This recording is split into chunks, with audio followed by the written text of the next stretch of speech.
Hi guys, and welcome to SnipBit, the podcast to show that you can be successful in your chosen field, whatever your background or start in life.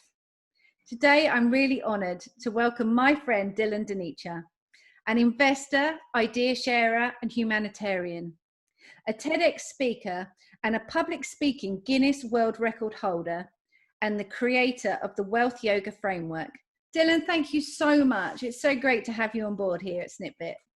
Hayley, the honour is absolutely mine. Thank you so much. Really grateful to be here. Dillon, how do you think your background and upbringing were a factor in what you've achieved so far? It's a really good question, because I think in my earliest years, the background caused me perhaps to be a slightly late developer. And that was primarily because I couldn't really cut through the background to find out who I really was. So my parents came to the UK as refugees in 1972. They kind of had everything taken away from them. My mum saw really horrific sights, like on the bus from Kampala to Entebbe airport. She'd see relatives being pulled off the bus and, shot dead on the side of the road and their jewelry taken from them, and all sorts of crazy stuff she saw.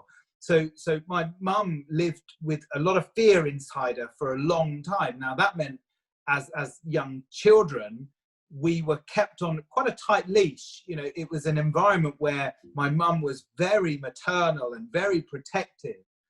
And on the flip side, my dad, obviously at 28 years old, having been thrown out of the country as a refugee with a 2-year-old son who's my brother, living on an army camp. They lived on West Malling, at the camp at West Malling to start with. And so having all of your financial strength taken away from you, of course, it's going to make you into a very risk-averse individual. So we've got my dad who's risk-averse financially, my mother who is like really kind of owning her role as a protective mother.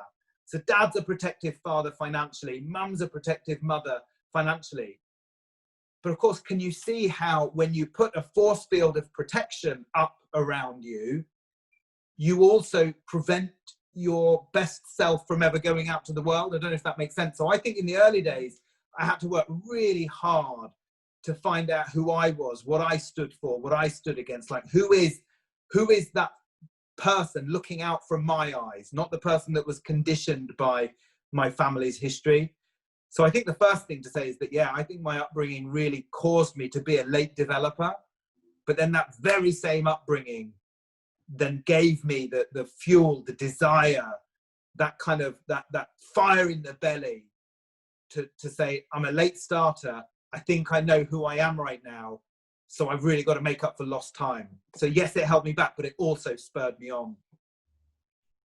That sounds great. I think we're all kind of a factor of our environment. So talk me through from finding yourself to where you are now. What was that kind of process look like to you? So I don't know when the last time you went to Alton Towers was, but the last time I went, the big ride there was the corkscrew. So you can imagine it was quite a long time ago. But even once you find yourself, it's a corkscrew. Even once you find yourself, you've got peaks and troughs, and you've got really bright days, you've got really dark days. And quite often you hear about, in autobiographies, or you hear in the press these kind of magic stories about rags to riches, and you hear the kind of the individual finds themselves, not so much in autobiographies necessarily, but like Hollywood movies, the hero finds his or herself, and all of a sudden, like, it's happy days. What I find actually is the hero's journey is less like that, and it's more peaks and troughs, ups and downs, and through it all, you just have to stay really true to who you are, what you stand for, what you stand against, and make your decisions through the filter of compassion and love, because it's so easy in the world we live in to be influenced by fear, by greed, by guilt, by scarcity, by comparison, by lust, by self-loathing. There's so many things out there that can trigger those emotions inside us, that I think if I was to say one overriding factor about my journey is, yes, there's been ups and downs, but it's been a real commitment to compassion and love for myself and for all those around me. Definitely. So within those times, what do you think was your biggest challenge, and how did you overcome it? I would say that my biggest challenge was making peace with kind of all the things that I wished I had done, but I didn't do, because I now realize I just didn't have the confidence to do them. I didn't have the self-belief to do them. I was comparing myself to too many other people. I was always looking at myself and my work and my body and whatever it was that I was doing as not good enough. So I would never kind of take things out to market. I would never turn my ideas into some kind of product to test in the market. And so I think the biggest thing was, once I found that confidence, once I found that self-love, once I found that compassion for myself, once I forgave myself for not doing these things earlier, then the challenge became, whoa, how do I make peace with the fact that I could have done so much more through my teens, through my 20s, through my 30s, and I left it all until my mid to late 30s and my 40s, which is quite a late, it's quite a late phase to start in life. Most people are having their midlife crises by the time I just started, So I think the biggest challenge was really making peace with my perceived inadequacy through my 20s and 30s, and some of the big mistakes I made. And the way you get over that is by you just keep telling yourself you're never as young as you are today. So even if you think you're past it, even if you think you've had a late start, even if you think you've wasted a few years, you're never as young as you are today, and you've got your whole life ahead of you. And in some way, shape or form, as soon as you start thinking like that, you're able to look back at each of those things that you previously had regret for, or each of those personality traits that you previously had some resentment for. And actually you're able to find all the benefits, you're able to find all the learnings, and you get to a place where you are able to make peace with that. And you think, well, actually every relationship I've ever had, every failed business venture I've ever had, everything I've ever done that did not work has resulted in the person I am today. And when that is linked to a compelling vision of the future, you find this level of empowerment that you just would not find anywhere else, because you connect your past to your present to your future. And that's how I always kind of, and I still get those days. Look, to be fair, I still have dark days, and I still look at business ventures that I didn't set up, or business ventures that I exited too soon, things that I did that maybe I shouldn't. I still look at that past, and regret keeps in, but I give myself like the 90-second rule. I allow myself to feel those negative emotions for 90 seconds, and that's it. And after 90 seconds, you just have to get out of that self-pity and find yourself anew. I think hindsight is brilliant. I think we'd all be a lot wiser and a lot wealthier if we could look at things in the future, couldn't we? Yeah, my dad has always said to me, and my parents are just, they've had such a massive influence on my life, a huge positive influence on my life.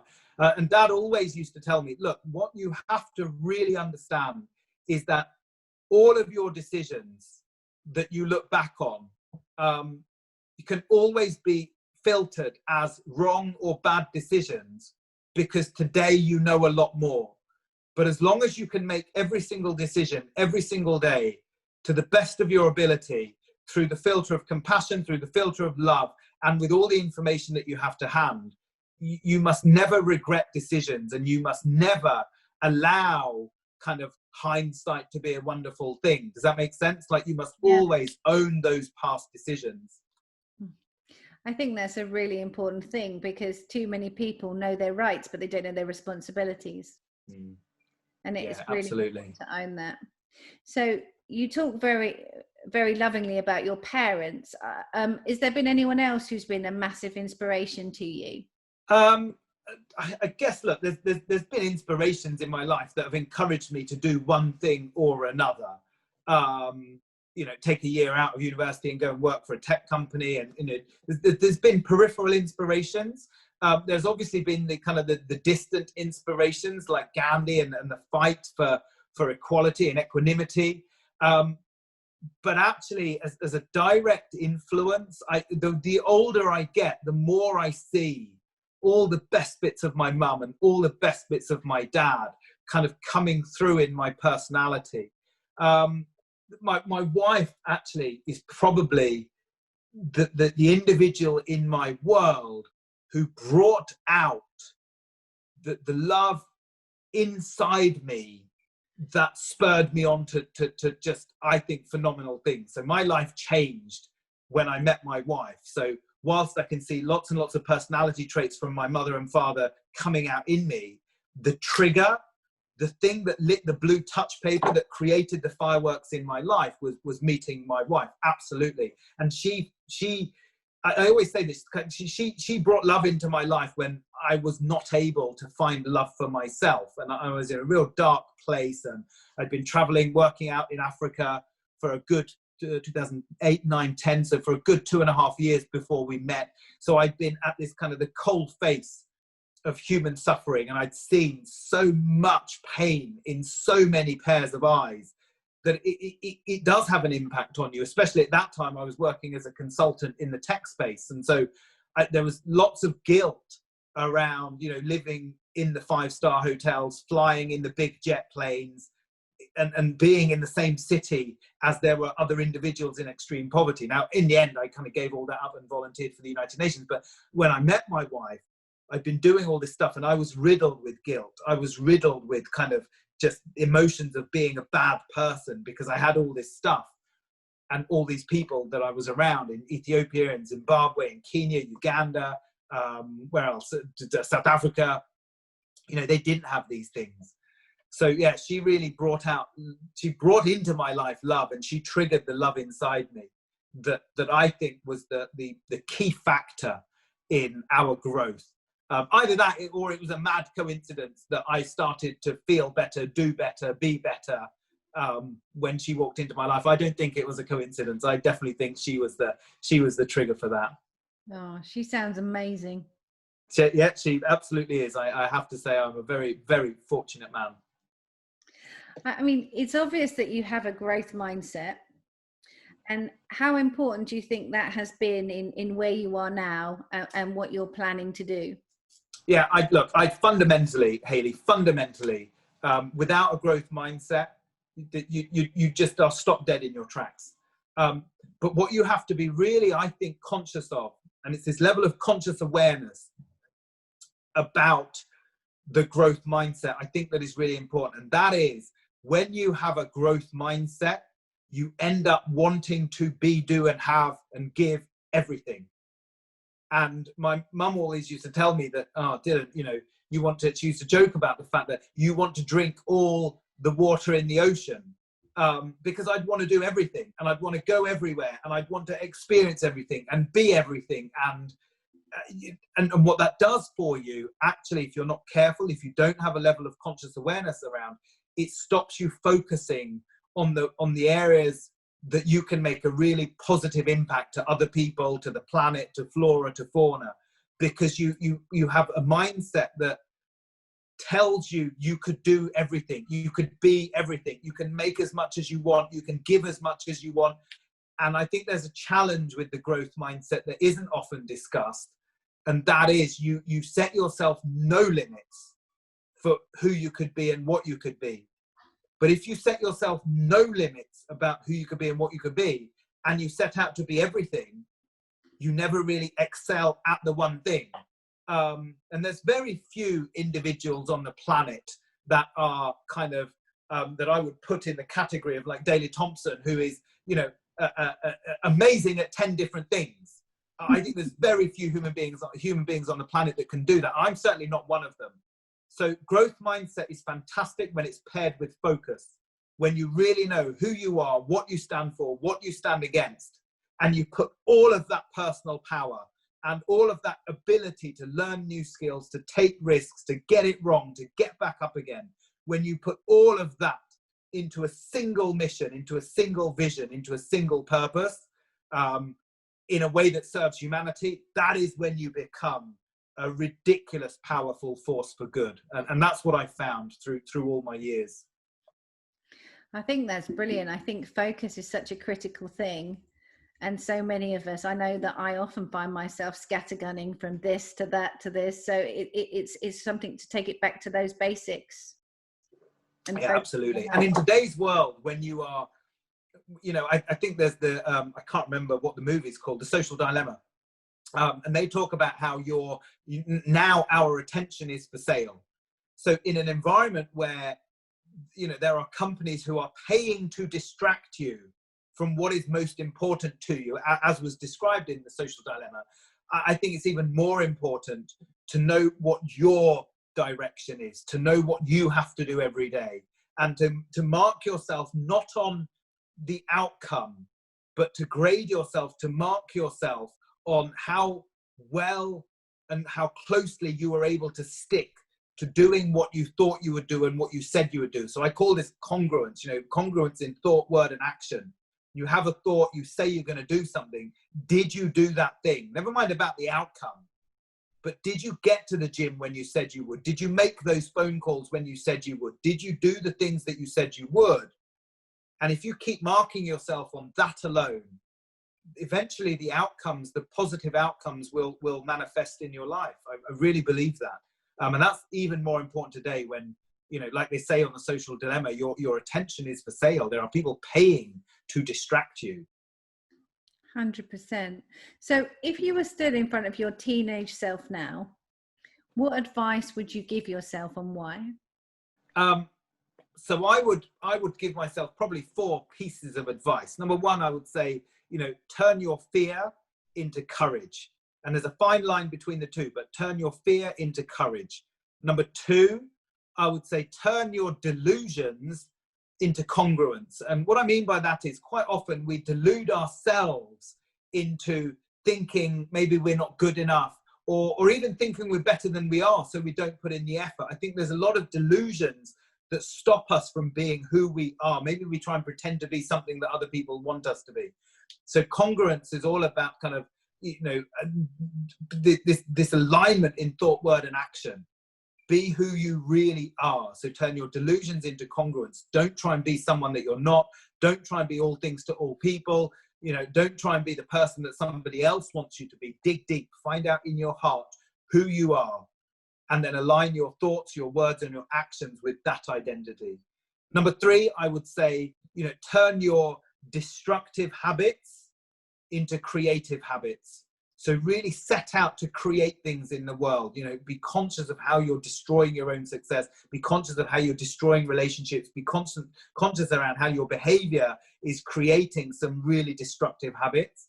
And number 4, you know, live through the eyes of compassion. So every decision you ever make, every thought you ever make, every word you ever speak, every action you ever take, if you can filter that through the eyes of compassion, that is when you start to do what I call have a net positive impact on the planet.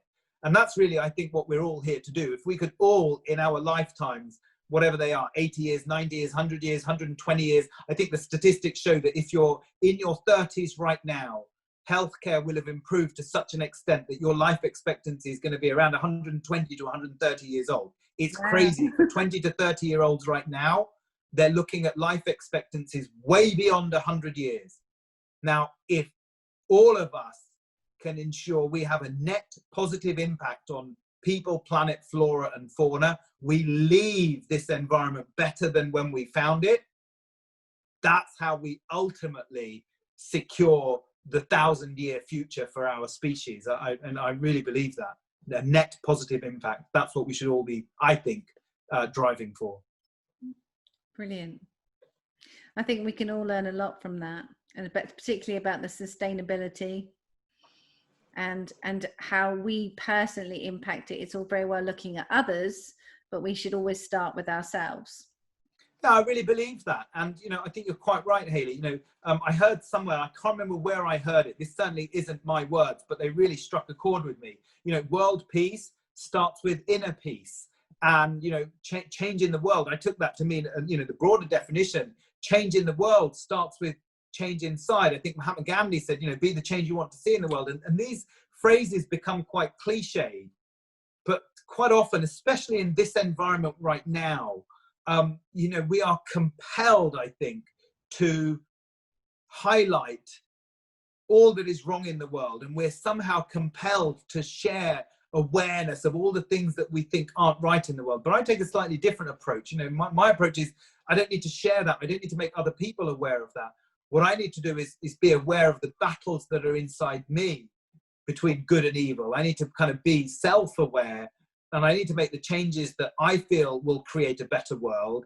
And in doing so, I can lead by inspiration, not instruction. I can really, you know, people can see how I operate. People can see how I behave. People can see how I consume. People can see how I filter things through compassion. You know, those people closest to me, my tribe, my followers, they can see that I filter everything through compassion.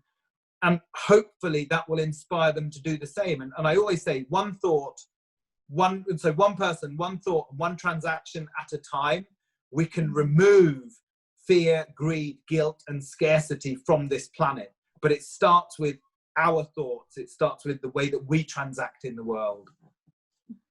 So give us a sense of what you're up to now with Wealth Yoga and building this community. So look, we've known each other for a while. I think you will have already seen that, you know, my background in trading and finance, and as an economist, but also as a sociologist, and then also going off to Rwanda and volunteering for the United Nations and working at really the front line of human suffering. All of these things have come together, and they've come to a crescendo, if you like.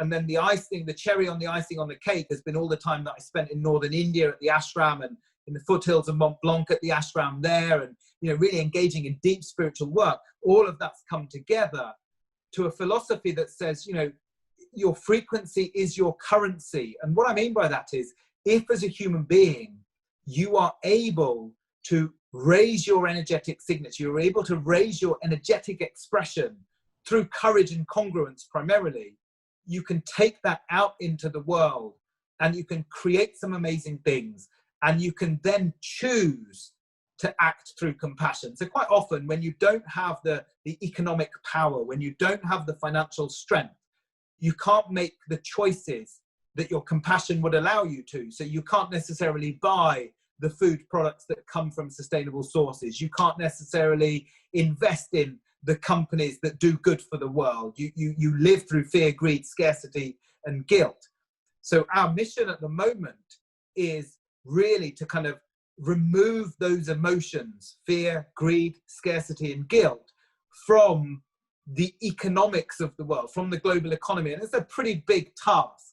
But my thinking behind this is that if we want a world that does not operate through fear, that is not driven by guilt or greed or scarcity, we have to remove that from all of our infrastructures. We have to remove that from the way that we are in the world.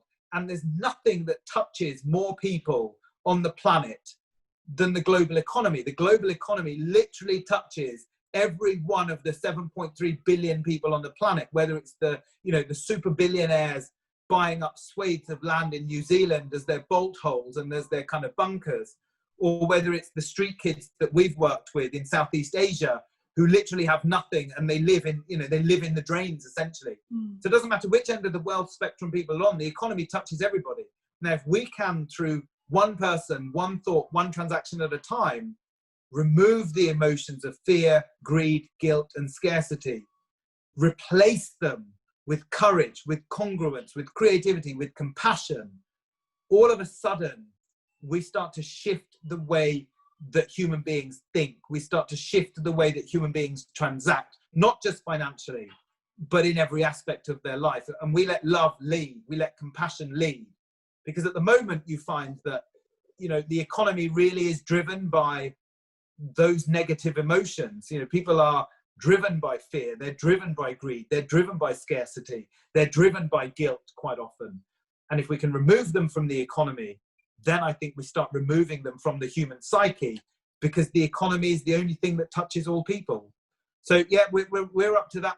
We're up to that tiny feat at the moment. That's what the plan is. Certainly for the next 10 or 20 years. I think it might take a while, but we're working hard. That sounds amazing, Dillon. So where can people find you if they want to look you up? Best place to find me is on social, and it's at Real Wealth Yogi, at Real Wealth Yogi, or you can connect with me through our website, which is at wealth.yoga. So social at Real Wealth Yogi, or on the website wealth.yoga. They're probably the two best places to catch me. And I always try and respond to all messages personally. So if you find me on social, DM me. You can use the chat service on the website, and I always try and respond to everybody that contacts me personally. So yeah, please do reach out if there's anything if you want to know anything. Yeah. Dillon, that's been so inspiring. Thank you so much. We really appreciate having you on SnipBit. Totally blown away by the invitation. Thank you, Haley. Love you to pieces. Love you too. Bye.